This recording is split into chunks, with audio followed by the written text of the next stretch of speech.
Hey everyone, Avros here, back again with a Final Fantasy XII game challenge, and back again with Final Fantasy V. And first off, we're going to go through the jobs we got from the Water Crystal, starting off here with the Berserker. So, the Berserker's a melee class, base stats as you can see there, gets 21 strength, minus 9 to agility, 25 to vitality, making it quite tanky, and minus 23 magic power, but that doesn't matter as it's going to be unable to cast any spells, so only 2 job levels for the Berserker.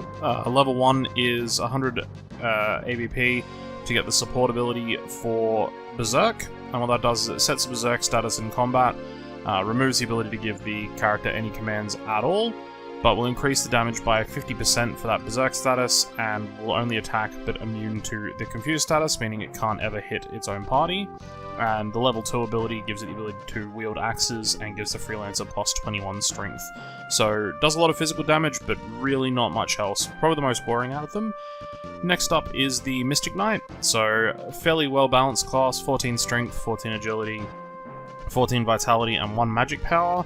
The level 1 ability, Magic Shell, only 10 ABP. Support ability, automatically cast Shell when near death, which allows it to take half magic damage and half magic hit rate when it has Shell.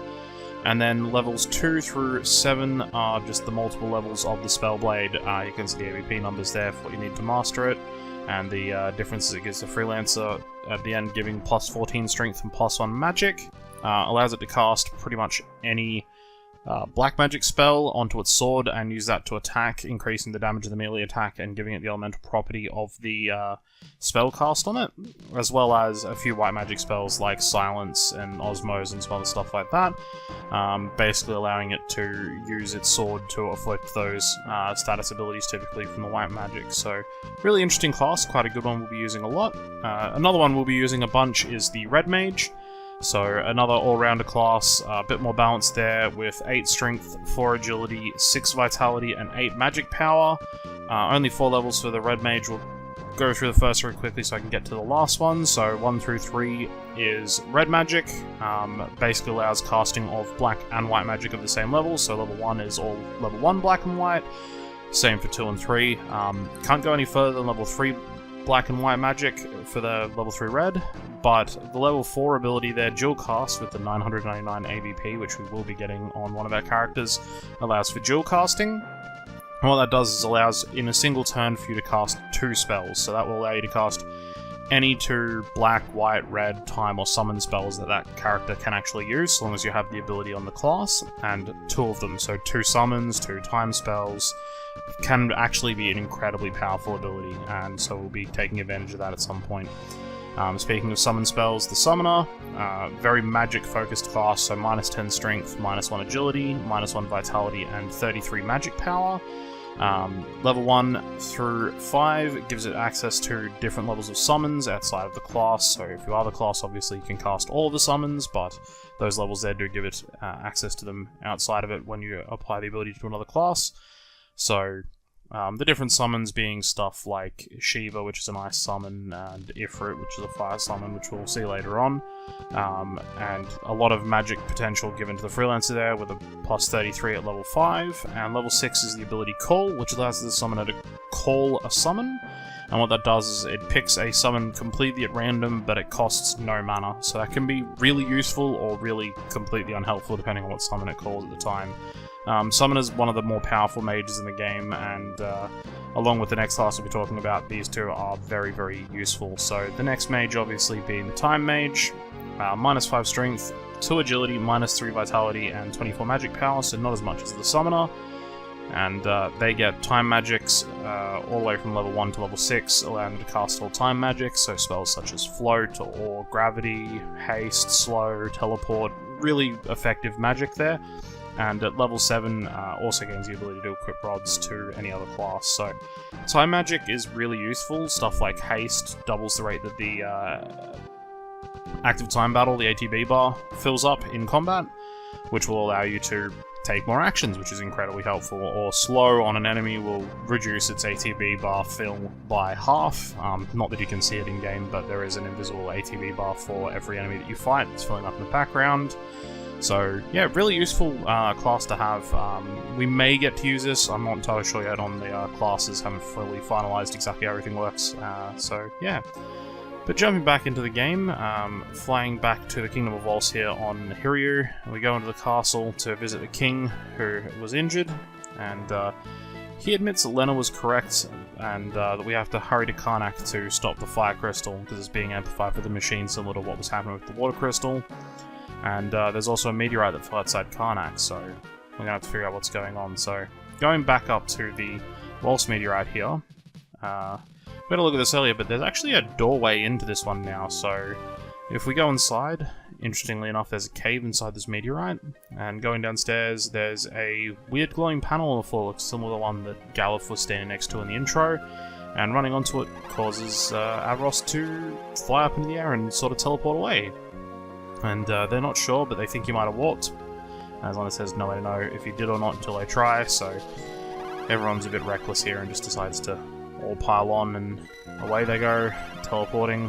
And Galuf feels that this is familiar, and the soldier in the town knew who he was, but as we've established, amnesia, still not entirely sure what exactly is going on. So in he goes into the teleporter as well, and teleports over across the ocean past the Torna Canal. You can see at the bottom of the screen there, and going past some weird rocks in a forest, and Tool again at the bottom of the screen there, the first town we went to this meteorite just to the west of Tool, and coming out of the meteorite over here near Karnak.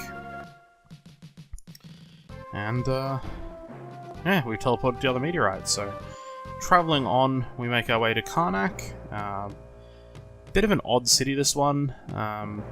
Crackpots in the Library of Ancients said they should stop using the crystals. Someone else out there has got the same plan as us and has told them to stop using the crystal, but they didn't listen and built a wall to keep them out. And as this guy lets us know, armor and weapons in Karnak are incredibly cheap, and we'll be checking that out in a second just in our new equipment shop. And as that guy also lets us know, that Scholar, this is a town made prosperous by the fire crystal. I guess fire crystal prosperity just means that you're okay with random fires spawning in your town. That seems incredibly dangerous to me, but what would I know? Talking to the weapon master here in the weapon shop, there's a lot of incredibly cheap equipment here, so all those mithril weapons are an absolute steal, almost as cheap as the first town, but when we try to buy one, we get told to freeze, and this weird guy comes in and says there they are. Avros is very confused about what's going on, and they saw us come out of the meteorite, and they're not happy about that, so they think we're working with the monsters and drag us off to jail. And we wake up in our jail cell, and let's find a way out. No, nothing on this wall. Can't get out through the door. No secret passageways here. I mean, Avros is still a thief. We should be able to see them. I guess we're stuck. And I know I made this joke before, but I guess this is game over again. We're trapped in jail with no real way out. So Avros is wandering around. This is actually me controlling it at this point, it's not a cutscene. Just to show there's literally no way out of this jail cell, so... and this old guy comes over the wall and blows a hole right through it. And he doesn't seem too happy about what's happened. And yeah, loses the last of his explosives to blow his way into our cell instead of out of the jail cell entirely, so he seems pretty upset about it. And Avros and the gang find that hilarious, and all decide to have a good chuckle. And our old companion here doesn't think it's very funny at all, and so we all shake our heads. And as we find out, his name's Sid, so the same Sid, as Lena points out, made the machines to amplify the crystals, which he's very upset about how she said it, and she apologizes for being so rude. But just to sort of cover this off quickly while they finish the conversation here. Yeah, Sid found a tome in the Library of Ancients that said the crystals were a lot more powerful thousands of years ago and made machines to amplify their output, but figured out that that is actually what was causing them to shatter, so that's why the wind crystal and water crystal are gone, and he decided he could save the one in Karnak because it's the last one that's got a machine attached to it that he knows of, and ended up being thrown into jail for it. So, we volunteer the information. We're also here to protect the crystals, and Avros outs himself as a crazy person to anybody who wouldn't believe him by saying, yeah, the crystals asked us to protect them, which is a bit weird. And Sid just buys it goes along with it when we show him the crystal shard. Doesn't think these guys are weird. Inanimate objects talk to them and told them to save the crystals. But anyway, Chancellor shows up and comes up to the jail cell and opens the door into our cell. Sid's in our cell and no one even questions it at all. But the crystal has cracked, and the Chancellor has turned off the amplifier to stop the fire crystal from being amplified. But there's a fire-powered ship, as they put it, that's also draining power from the crystal, so they need to do something about that. And Sid drags us all out of the cell, and tells the Chancellor that he needs our help as well with the fire-powered shit. And says we're in cahoots with a werewolf, the Chancellor, which is a interesting thing to have said. I wouldn't have expected that we'd been in cahoots with a werewolf at all, but there you go. And basically agrees to it, and I'm not sure what werewolf they're talking about. We haven't seen a werewolf yet. And Sid says he'll go ahead with the fire-powered ship, and we're all good to go. So away they go, and we regain control of the party here in a moment as this cutscene ends. And as we're making our way out of Karnak Castle here, a soldier yells out about the werewolf, and yep, that's definitely a werewolf they're fighting. Got a wolf face and everything, and they make an explosive noise and the werewolf runs away. And the guards let us know they scared him off using some of Professor Sid's explosives, but that he'll be back. We're not going to go straight to the fire-powered ship. We're going to make a quick detour here. So we're back at Castle Waltz on the first floor here, going into the basement. So there's a couple of exits here. We'll cover off both of these in time, but this one will take us out to the battlements, and in we go into this river here and run around and up to the waterfall, and there's a hidden tower behind this waterfall. So going into the water tower, and at the top is Shiva, the ice goddess, one of the summons I mentioned earlier. So Shiva here, 1500 HP, can steal Phoenix down in a higher potion, weak against fire and absorbs ice, meaning that ice attacks will heal her, and immune to a bunch of statuses, but actually a humanoid type despite being a summon, which is interesting. And yeah, we have to fight Shiva to earn the ability to use her in combat as a summon. So here we are fighting Shiva at the top of the Waltz water tower. We made the stop off at Karnak before coming to do this, as that gave us access to a much more powerful black magic spell by the name of Fire, and all the units in this fight being weak to fire magic. This hits hard. 300 as a multi-target spell is a lot of damage at this point in the game, especially seeing as Lena's only hitting for 200 there with her sword, and she's doing quite good damage with that mithril sword that she's got there. So Avros is working on stealing some more mithril swords from these ice commanders, and Shiva is trying to kill everybody, and Faris with a low-level white magic can only cast Cure, whereas Galuf, being a white mage himself at this point in this fight, is able to cast Cura, which we also picked up in Karnak to keep everyone topped up. And this fight's just a matter of working your way through it, getting rid of these ice commanders because they do hit very, very hard.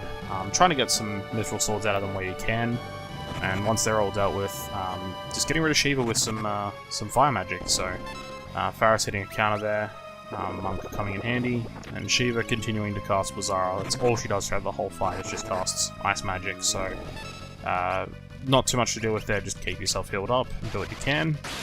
Galuf pulling out fire there, 600 damage single target on Shiva due to that fire weakness, and just keeping everyone healed up, make sure no one dies so we all get EXP at the end of the fight. So Ross is going to throw a potion there to Faris, top her up to 100 HP, hopefully keep her alive while she throws a cure out to everybody. And hopefully that should be enough to keep everyone alive in this fight. And one more fire, and I think that was the last one of the combat. 660, yeah, that's it. All done. 5 ABP. Job level for Lena there, gaining two-handed. Meaning we can change her out of the Night class for now, and receive the Summon Monster Shiva. So that's it. For this episode, picked up a new summon. Shiva will come very much in handy on the fire-powered ship, so thank you all for watching, and in the next episode we're tackling the fire-powered ship.